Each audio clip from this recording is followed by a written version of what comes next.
दोस्तों आज के इस वीडियो में हम लोग बात करेंगे बिहार पुलिस का प्रैक्टिस सेट 26वां के बारे में, क्योंकि इसके पहले हम लोगों ने 25 तक का प्रैक्टिस सेट कर चुके हैं।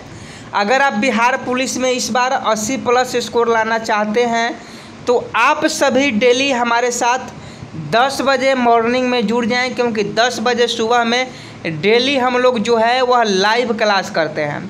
और दोस्तों अभी आपके 10 बजे हैं और क्लास स्टार्ट हो गया है, तो जितने लोग भी हमारे साथ जुड़ गए हैं वीडियो से वो सभी लोग एक बार वीडियो को लाइक कर देंगे और अपने दोस्तों के साथ शेयर कर देंगे। और दोस्तों आपको बता दें कि आज के इस वीडियो में हम लोग 35 साइंस के क्वेश्चन देखने वाले हैं। साइंस के क्वेश्चन देखने वाले हैं जिसमें आपके फिजिक्स, बायोलॉजी और केमिस्ट्री शामिल है। आप सभी जानते हैं कि बिहार पुलिस के एग्ज़ाम में 35 से 40 नंबर का क्वेश्चन केवल आपका साइंस से पूछा जाता है, तो साइंस पढ़ना आपके लिए बहुत ही इम्पोर्टेंट है। और हमने आपसे वादा किया था कि बिहार पुलिस का एक एक चैप्टर, एक एक क्वेश्चन, एक एक सब्जेक्ट, एक एक टॉपिक आपको हम करवाएंगे, क्योंकि इस बार बिहार पुलिस में 80+ स्कोर लाना है, तो अभी से ही प्रैक्टिस सेट लगाना है। तो दोस्तों सभी लोग जुड़ जाएं, जितने भी बिहार पुलिस के नए अभ्यर्थी हैं सभी लोग जुड़ जाएं और डेली 10 बजे जुड़िए। ये नहीं कि आज जुड़े कल नहीं जुड़े, डेली आप लोग 10 बजे जुड़े। जो लोग चैनल पर नए हैं चैनल को सब्सक्राइब कर बेल आइकन को प्रेस जल्दी से कर दे, ताकि उनके पास क्लास का डेली नोटिफिकेशन पहुँच सके। पहला प्रश्न आपके मोबाइल स्क्रीन पर और कतई जहर प्रश्न है दोस्तों। एस्टिग्मेटिज्म एक बीमारी है। कतई जहर प्रश्न बिहार फायरमैन से लेकर बिहार पुलिस में बार बार पूछे जाने वाला प्रश्न है। एस्टिग्मेटिज्म एक बीमारी है। जल्दी से सही आंसर कमेंट बॉक्स में छाप दीजिए दोस्तों, जल्दी से इसका सही आंसर छाप दीजिए। एस्टिग्मेटिज्म जो है वह कौन सी बीमारी है? कान की है, नाक की है, आँख की है, गले की है? दोस्तों ऑप्शन बी बिल्कुल सही आंसर, आँखों की है। एस्टिग्मेटिज्म जो बीमारी है वह एक प्रकार की आँखों की बीमारी है। ऑप्शन बी जितने लोग भी कह रहे हैं उनका बिल्कुल सही आंसर, और 1 नंबर इस प्रश्न में आपको मिल जाएगा। अगला प्रश्न देख लीजिए 2 नंबर। विश्व स्वास्थ्य दिवस कब मनाया जाता है? बिहार फायरमैन के सेकेंड शिफ्ट में 27 मार्च के सेकेंड शिफ्ट में पूछा गया प्रश्न। जितने लोग भी बिहार फायरमैन के एग्ज़ाम दिए हैं उनको मालूम होगा कि यह क्वेश्चन बिहार फायरमैन के सेकेंड शिफ्ट में पूछा गया था। विश्व स्वास्थ्य दिवस कब मनाया जाता है? दोस्तों ऑप्शन है 7 अप्रैल बिल्कुल सही आंसर हो जाएगा। 7 अप्रैल को विश्व स्वास्थ्य दिवस मनाया जाता है। 2 का ऑप्शन है बिल्कुल सही आंसर हो जाएगा। अगला प्रश्न देखिए, साइंस का सेशन स्टार्ट है। जब विज्ञान हम लोग पढ़ रहे हैं तो कतई जहर प्रश्न कब करेंगे। और देखिए साइंस में अगर आपकी पकड़ अच्छी हो गई ना तो बिहार पुलिस में 80+ स्कोर लाने से कोई नहीं रोक सकता है दोस्तों। तो साइंस में आपको पकड़ होनी चाहिए और वो पकड़ हम करवाएंगे। अगला प्रश्न 3 नंबर। मेलाकोनाइट किस धातु का खनिज है? 3 का सही आंसर कमेंट बॉक्स में छाप दीजिए। मेलाकोनाइट किस धातु का खनिज है? 13 का ऑप्शन है तांबा बिल्कुल सही आंसर। मेलाकोनाइट जो है वह तांबा धातु का खनिज है। 3 का ऑप्शन है बिल्कुल सही आंसर हो जाएगा। अगला प्रश्न दोस्तों आपके मोबाइल स्क्रीन पर 4 नंबर। कतई जहर प्रश्न है। किस अम्ल का उपयोग शीशा संचायक बैटरी में किया जाता है? किस अम्ल का उपयोग शीशा संचायक बैटरी में किया जाता है? सभी लोग जानते हैं H2SO4। H2SO4। अब ऑप्शन आप बताइए कि कौन सही होगा। H2SO4 एक अम्ल है जिसका उपयोग शीशा संचायक बैटरी में किया जाता है। ऑप्शन बताइए। H2SO4 रासायनिक सूत्र है, इसका सही आंसर सल्फ्यूरिक अम्ल हो जाएगा। ऑप्शन है 4 का ऑप्शन है बिल्कुल सही आंसर। मनुष्य के शरीर में कितने लीटर रुधिर होता है? रुधिर मतलब खून होता है, रक्त होता है। तो मनुष्य के शरीर में कितने लीटर रुधिर होता है? 5 का ऑप्शन सी 5 से 6 लीटर। प्रत्येक मनुष्य के शरीर में मिनिमम 5 से 6 लीटर खून होता है, रुधिर होता है।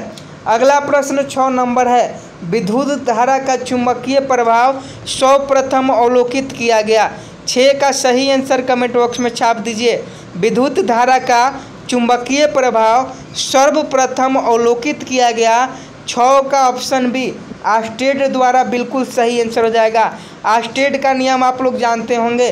विद्युत धारा का जो चुंबकीय प्रभाव है वह सबसे पहले आर्स्टेड नामक वैज्ञानिक ने अवलोकित किया। न्यूरॉन इकाई है, बहुत इंपॉर्टेंट क्वेश्चन है दोस्तों। न्यूरॉन इकाई है, 7 का सही आंसर बता दीजिए। न्यूरॉन किसकी इकाई है? आज साइंस का कतई जहर प्रश्न होने वाला है दोस्तों। आज विज्ञान के कतई जहर प्रश्न होगा। 7 का ऑप्शन डी तंत्रिका ऊतक का बिल्कुल सही आंसर हो जाएगा। न्यूरॉन इकाई है, 7 का ऑप्शन डी तंत्रिका ऊतक will be right answer. Option D बिल्कुल सही आंसर हो जाएगा। 8 नंबर, ब्लैक होल सिद्धांत की खोज किसने किया था? छाप लीजिए दोस्तों, कतई जहर प्रश्न है। बिहार पुलिस में इस क्लास से लगभग 4 से 5 क्वेश्चन आपको देखने को मिल जाएंगे। ब्लैक होल सिद्धांत की खोज किसके द्वारा की गई? 8 का ऑप्शन है एस चंद्रशेखर के द्वारा। ब्लैक होल का जो सिद्धांत है वह एस चंद्रशेखर के द्वारा खोज की गई। अगला प्रश्न देख लीजिए, 9 नंबर, शरीर में हीमोग्लोबिन का कार्य है। दोस्तों आज तो क्वेश्चन इतना इम्पोर्टेंट है कि आप 2 बार क्लास देखेंगे अगर याद हो जाता है तो, और याद नहीं होता है तो 3 बार क्लास देखिए। और 9 का ऑप्शन है ऑक्सीजन का परिवहन, बिल्कुल सही आंसर। जितने भी लाइव बच्चे हमारे साथ जुड़ गए हैं वो सभी वीडियो को जितना हो सके लाइक कीजिए, क्योंकि साइंस का कतई जहर प्रश्न हम आपको करवा रहे हैं। 9 का ऑप्शन है ऑक्सीजन का परिवहन, बिल्कुल सही आंसर हो जाएगा। शरीर में हीमोग्लोबिन का कार्य ऑक्सीजन का परिवहन होता है। अगला प्रश्न 10 नंबर, रेडियोधर्मी तत्व जिसका भारत में विशाल भंडार पाया जाता है। रेडियोधर्मी तत्व जिसका भारत में विशाल भंडार पाया जाता है। 10 का ऑप्शन भी थोरियम बिल्कुल सही आंसर हो जाएगा। रेडियोधर्मी तत्व जिसका भारत में विशाल भंडार पाया जाता है तो थोरियम का जो है वह भारत में विशाल भंडार है। अगला प्रश्न दोस्तों कतई जहर प्रश्न कितने बार बिहार पुलिस के एग्जाम में पूछा है ये आप सभी बताएंगे। किसी मानव आँख की रेटिना पर बाना प्रतिबिंब कैसा होता है? किसी मानव आँख की रेटिना पर बाना प्रतिबिंब कैसा होता है? 11 का ऑप्शन बी वास्तविक एवं उल्टा। किसी मानव आँख की रेटिना पर बाना प्रतिबिंब वास्तविक एवं उल्टा होता है।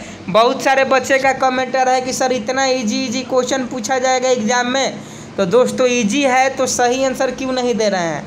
क्वेश्चन का आंसर गलत आप क्यों दे रहे हैं? अगर इतना ही इजी क्वेश्चन है तो आप गलत क्यों दे रहे हैं? और आप जानते हैं सिलेबस के बारे में आपको मालूम होना चाहिए कि बिहार पुलिस का सिलेबस बदल चुका है और आप अभी उसी ज़माने में जी रहे हैं, तो आपकी गलती है।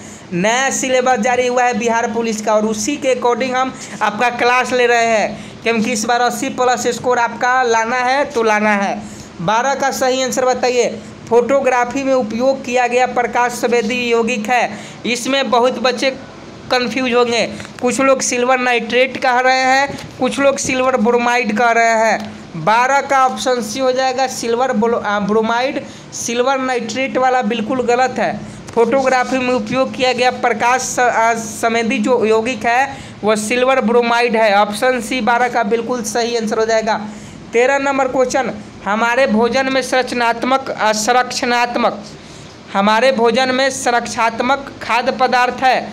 जल्दी से बताइए कि हमारे भोजन में जो है वह कौन भोजन को सुरक्षित रखता है? इसमें से जल्दी सही आंसर कमेंट बॉक्स में छाप दीजिए दोस्तों। बिल्कुल 13 का सही आंसर ऑप्शन सी विटामिन एवं खनिज। विटामिन एवं खनिज हमारे भोजन को स्वच्छ और सुरक्षित बनाए रखता है। 14 का सही आंसर बताइए। 1 ग्राम वाले पदार्थ का तापमान 1 डिग्री सेल्सियस बदलने के लिए आवश्यक ऊष्मा की मात्रा को क्या कहते हैं? कतई जहर प्रश्न। 1 ग्राम वाले पदार्थ का तापमान 1 डिग्री सेल्सियस बदलने के लिए आवश्यक ऊष्मा की मात्रा को क्या कहते हैं? विशिष्ट ऊष्मा। बिल्कुल सही आंसर 14 का ऑप्शन है। पीतल किसका मिश्र धातु है? सभी लोग कमेंट बॉक्स में छाप दीजिए। पीतल किसका मिश्रण है दोस्तों? सभी लोग जल्दी से कमेंट बॉक्स में छाप दीजिए कि पीतल किसका मिश्रण है। पीतल किसका मिश्रण है दोस्तों? तांबा और जास्ता का। जास्ता और टिन गलत है। ऑप्शन सी बिल्कुल सही आंसर हो जाएगा। पीतल किसका मिश्रण है? तांबा और जस्ता का जो है वो पीतल मिश्रण होता है। टाका जिसे हम लोग शोल्डर कहते हैं, शोल्डर किसका मिश्रण होता है दोस्तों? सही कैंसर कमेंट बॉक्स में छाप दीजिए 16 का, कि 16 का सही आंसर क्या हो जाएगा? टाका यानी शोल्डर किसका मिश्र धातु होता है? 16 का डी, 16 का डी आप लोग बता रहे हैं सीसा और टिन। क्या यह सही है? जी बिल्कुल सही है। 16 का ऑप्शन डी सीसा और टिन जी लोग भी बता रहे हैं उनका बिल्कुल सही आंसर है। सोडा वाटर बनाने के लिए कौन सी गैस प्रयुक्त की जाती है? 17 का सही आंसर सोडा वाटर बनाने के लिए कौन सी गैस प्रयुक्त की जाती है? ऑप्शन सी CO2 बिल्कुल सही आंसर और करेक्ट आंसर। सोडा वाटर बनाने के लिए CO2 का प्रयोग किया जाता है। Carbon dioxide. 18 नंबर वह उपकरण जो विद्युत ऊर्जा को यांत्रिक ऊर्जा में बदलता है। बिहार फायरमैन में पूछा गया प्रश्न, बिहार पुलिस में पूछा गया प्रश्न, बिहार फॉरेस्ट गार्ड में पूछा गया प्रश्न। वह उपकरण जो विद्युत ऊर्जा को यांत्रिक ऊर्जा में बदलता है, विद्युत मोटर बिल्कुल सही आंसर है। बिहार फायरमैन के फर्स्ट शिफ्ट में पूछा गया प्रश्न है। वह उपकरण जो विद्युत ऊर्जा को यांत्रिक ऊर्जा में बदलता है उसे विद्युत मोटर कहा जाता है। और अगला प्रश्न देख लीजिए, गतिज ऊर्जा का अभिव्यंजक क्या है? कतई जहर प्रश्न है, कतई जहर प्रश्न है दोस्तों। धमाकेदार सेशन है, सभी लोग वीडियो को लाइक कर देंगे और अपने दोस्तों में शेयर कर देंगे, क्योंकि बिहार पुलिस के लिए साइंस का बहुत ही इंपॉर्टेंट क्वेश्चन, साइंस का मेला आज लग गया है। 19 का सही आंसर बताइए। गतिज ऊर्जा का सूत्र ऑप्शन डी ½ mv²। कौन नहीं जानता यार, गलत बता रहे हो। कौन नहीं जानता गतिज ऊर्जा का सूत्र? गतिज ऊर्जा का गतिज ऊर्जा का व्यंजक का सूत्र कौन नहीं जानता है? ½ mv²। अगला प्रश्न 20 नंबर, प्रतिध्वनि किसके कारण सुनी जाती है? 20 का सही आंसर कमेंट बॉक्स में छाप दीजिए। प्रतिध्वनि किस कारण सुनी जाती है? 20 का ऑप्शन है, 20 का ऑप्शन है ध्वनि तरंगों का परिवर्तन बिल्कुल सही आंसर है। प्रतिध्वनि जिसे हम लोग इको कहते हैं, इको का मतलब प्रतिध्वनि होता है। जब किसी आप खुले जगह में बोलते हैं तो आपकी आवाज़ 2 से 3 बार सुनाई देती है। अगर आप एक बार कुछ बोल देते हैं तो वो बार बार सुनाई देती है, उसे हम लोग प्रतिध्वनि कहते हैं। और यह किसके कारण से होता है? ध्वनि तरंगों का परिवर्तन के कारण। 21 नंबर क्वेश्चन, कतई जहर प्रश्न। पानी से भरे एक बर्तन में बर्फ का एक टुकड़ा तैर रहा है। पूरी बर्फ के पिघलने पर बर्तन का स्तर बताइए। बर्तन में जल का स्तर क्या होगा, बढ़ेगा या घटेगा? पानी से भरे एक बर्तन में, एक बर्तन आप ले लीजिए और उसमें पूरा पानी भर दीजिए, उसके बाद बर्फ़ का टुकड़ा डाल दीजिए, खुद ब खुद मालूम चल जाएगा। 21 का सी अपरिवर्तित रहेगा, उसमें कोई प्रभाव नहीं होगा दोस्तों, वह बिल्कुल अपरिवर्तित रहेगा। क्योंकि जब बर्फ़ आप डालिएगा पानी में तो बर्फ़ अपना आयतन छेक लेगा और जो भी पानी ज़्यादा होगा वो निकल जाएगा। तो जब बर्फ़ पिघलेगा तो वो पानी तो फिर पूरा हो गया, इसलिए वह अपरिवर्तित रहता है। 22 नंबर, दो समांतर दर्पणों के बीच धातु के एक गोले को रखा जाता है, इससे बने प्रतिबिंब की संख्या कितनी होगी? 2 समांतर दर्पण कहा जा रहा है। 22 का सही आंसर सोच समझ के दीजिएगा। असंख्य बिल्कुल सही आंसर, अनगिनत बनेगा, अनगिनत। अगला प्रश्न देख लीजिए, सार्स बीमारी में अक्षरे निरूपित करता है। सार्स बीमारी में, सार्स एक प्रकार की बीमारी है और सार्स बीमारी में जो अक्षर ए है वह किसकी निरूपति करता है? तो 23 का ऑप्शन डी हो जाएगा, एक्यूट का। सार्स बीमारी में अक्षर ए जो है वह एक्यूट को निरूपित करता है। अगला प्रश्न 24 नंबर और कतई जहर प्रश्न छाप लीजिए। बिहार पुलिस में डिप्थेरिया बीमारी प्रभावित करती है। डिप्थेरिया बीमारी किसको प्रभावित करती है, किस अंग को प्रभावित करती है? 24 का ऑप्शन बी, 24 का ऑप्शन बी गला, बिल्कुल सही आंसर। डिप्थेरिया बीमारी जो है वह गला को प्रभावित करती है दोस्तों। 24 का ऑप्शन बी बिल्कुल आपका सही आंसर हो जाएगा। अगला प्रश्न देख लीजिए, अगला प्रश्न आपके मोबाइल स्क्रीन पर, अगला प्रश्न आपके मोबाइल स्क्रीन पर। सरल यांत्रिक लाभ वाले लीवर में होते हैं, सरल यांत्रिक लाभ वाले लीवर में होते हैं। 25 का ऑप्शन बी प्यास और फलक्रम के बीच भार, बिल्कुल सही आंसर। सरल यांत्रिक लाभ वाले, सरल यांत्रिक लाभ वाले लीवर में क्या होते हैं दोस्तों? प्रयास और फलक्रम के बीच भार होते हैं। ऑप्शन बी सही आंसर। अगला प्रश्न 26 नंबर, जब लिफ्ट ऊपर की ओर बढ़ती है, ध्यान से क्वेश्चन को पढ़िएगा, थोड़ा सा मिस्टेक करते हैं, आंसर गलत दीजिएगा। जब लिफ्ट ऊपर की ओर जाती है तो आदमी का भार वास्तविक भार से कम होता है, क्योंकि लिफ्ट में आप चढ़े होंगे तो आपको मालूम होगा कि उसमें आप अपने आप को हल्का महसूस करते हैं। इसका कारण क्या है? इसका कारण है उसकी चाल ऊपर की ओर समरूप होती है, वह एक चाल से ऊपर की ओर बढ़ता है, इसलिए उसमें आपका जो वास्तविक भार है वह कम होता है दोस्तों। अगला प्रश्न देख लीजिए 27 नंबर, निम्न में कौन से रंग का तरंगदैर्घ्य अधिक होता है? निम्न में कौन सा रंग का तरंगदैर्घ्य अधिक होता है? बहुत इंपॉर्टेंट क्वेश्चन। 27 का ऑप्शन है लाल, बिल्कुल सही आंसर।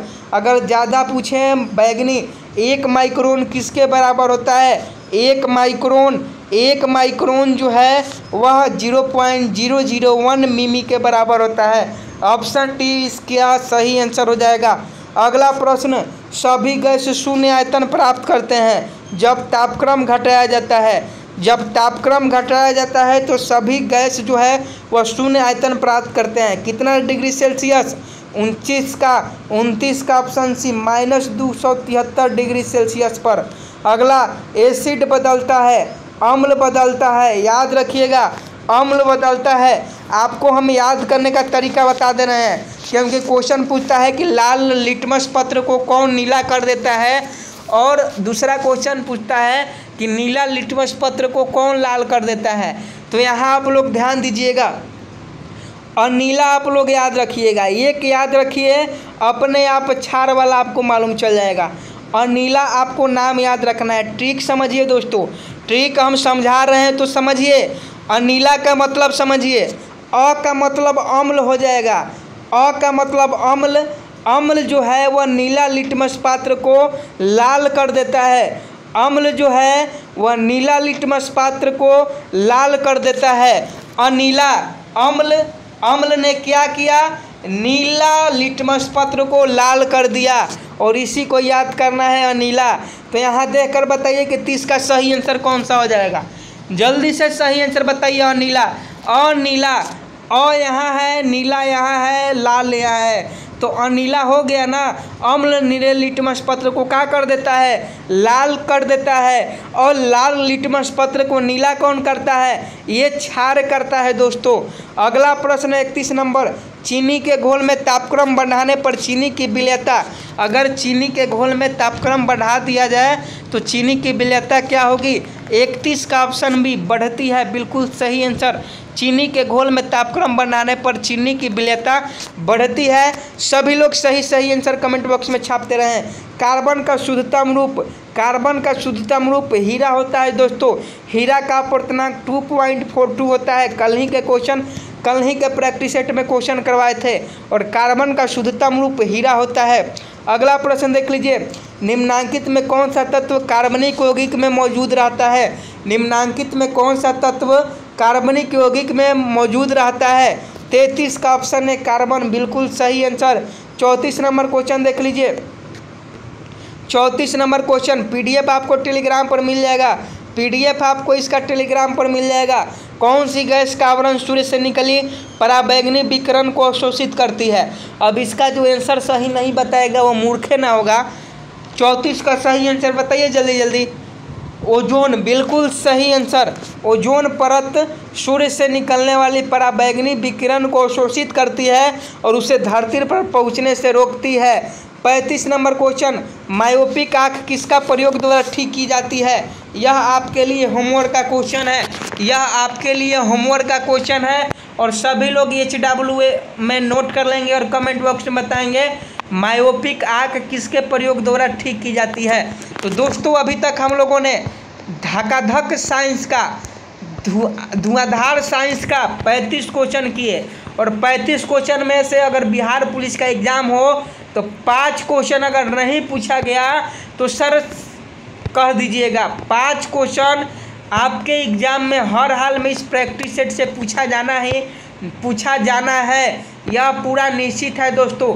आवाज़ हो सकता है कट के जा रही हो, क्योंकि नेटवर्क प्रॉब्लम हो सकता है, और लाइव आपके सामने जुड़ गए हैं, इसलिए आवाज़ में आपको दिक्कत हो रही होगी, लेकिन कोई दिक्कत नहीं। अब हम लोगों ने 35 क्वेश्चन कर लिया। 35 क्वेश्चन में से कितने क्वेश्चन सही हुए आप कमेंट बॉक्स में बता दीजिएगा। और दोस्तों जो लोग चैनल को सब्सक्राइब नहीं किए हैं, रिक्वेस्ट है चैनल को सब्सक्राइब कर लीजिए डेली बिहार पुलिस का क्लास पाने के लिए। और डेली अगर साइंस का क्वेश्चन आप करना चाहते हैं तो कमेंट बॉक्स में बता दीजिएगा, डेली साइंस का ही क्वेश्चन करवाएंगे और बीच में जीके भी करवाएंगे। तो जैसा आपको क्लास चाहिए, जिस भी टॉपिक पर चाहिए, आप कमेंट बॉक्स में कमेंट करके तो देखिए। सभी लोग जाते जाते जय हिंद जरूर लिखेंगे। मिलते हैं नेक्स्ट वीडियो में, तब तक के लिए जय हिंद जय भारत।